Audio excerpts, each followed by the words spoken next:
Hi കൂട്ടുകാരെ, ഇതൊരു red velvet കേക്കാണ്. എൻ്റെ ഫ്രണ്ടിൻ്റെ ഹസ്ബൻഡാണ് ഈ ഓർഡർ തന്നിട്ടുള്ളത്. ഇതിൻ്റെ റൈറ്റിങ്സ് എങ്ങനെയുണ്ട് കൂട്ടുകാരെ?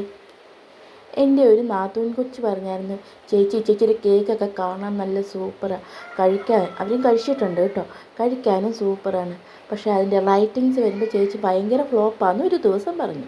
എന്നിട്ട് എന്നോട് പറഞ്ഞു, ചേച്ചി നീ ഒരു കാര്യം ചെയ്യൂ, കട്ടി കുറച്ചൊന്ന് എഴുതി നോക്കാമോ എന്ന് ചോദിച്ചു. അതായത് പൈപ്പിംഗ് ബാഗ് തീരെ നൈസായിട്ട് കട്ട് ചെയ്തിട്ട് നെയിം എഴുതാവോ എന്ന് പറഞ്ഞു. അപ്പോൾ ഞാനും വിചാരിച്ചു, ശരിയാ, എനിക്കും തോന്നിയിട്ടുള്ള കാര്യമാണ്, എൻ്റെ റൈറ്റിങ്സ് വളരെ മോശമാണ്, എന്നാൽ പിന്നെ അങ്ങനെ ഒന്ന് ട്രൈ ചെയ്യാമെന്ന് പറഞ്ഞു. അപ്പോൾ അവളോട് ഞാൻ പറഞ്ഞു, നെക്സ്റ്റ് ടൈം ഞാൻ അങ്ങനെ എന്തായാലും ട്രൈ ചെയ്യുമെന്ന് പറഞ്ഞു. അങ്ങനെ ഞാൻ റൈറ്റിങ്സിൽ ഒരു ചേഞ്ച് വരുത്തിയിട്ടുള്ള കേക്കാണിത്. നിങ്ങൾക്ക് ഇഷ്ടപ്പെട്ടോ എന്നൊന്നും എനിക്കറിയത്തില്ല, പക്ഷേ എനിക്കിഷ്ടപ്പെട്ടു. നൈസായിട്ട് ഞാൻ എഴുതിയിട്ടുണ്ട്, കാണാനും നല്ല ലുക്കുണ്ട്. ഇത് എൻ്റെ ഒരു ഫ്രണ്ടിൻ്റെ ഹസ്ബൻഡ് അവൾക്ക് വേണ്ടിയിട്ട് ഓർഡർ ചെയ്തിട്ടുള്ളതാണ്. ആക്ച്വലി അവർ എന്തെങ്കിലും ഒരു ഫംഗ്ഷനൊന്നും വരുമ്പോഴൊന്നും കേക്ക് വാങ്ങിക്കാറില്ല, വല്ലപ്പോഴും ഇങ്ങനെ കേക്ക് വാങ്ങിച്ച് ഇടയ്ക്കിടയ്ക്ക് കേക്ക് വാങ്ങിച്ച് കഴിക്കാറുണ്ട്.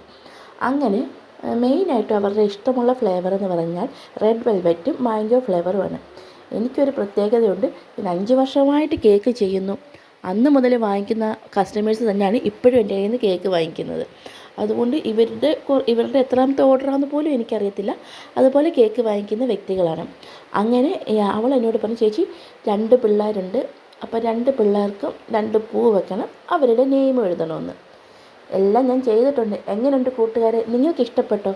ഒന്ന് കമൻറ്റ് ചെയ്യണേ, ലൈക്ക് ചെയ്യണേ, ഷെയർ ചെയ്യണേ. Thank you.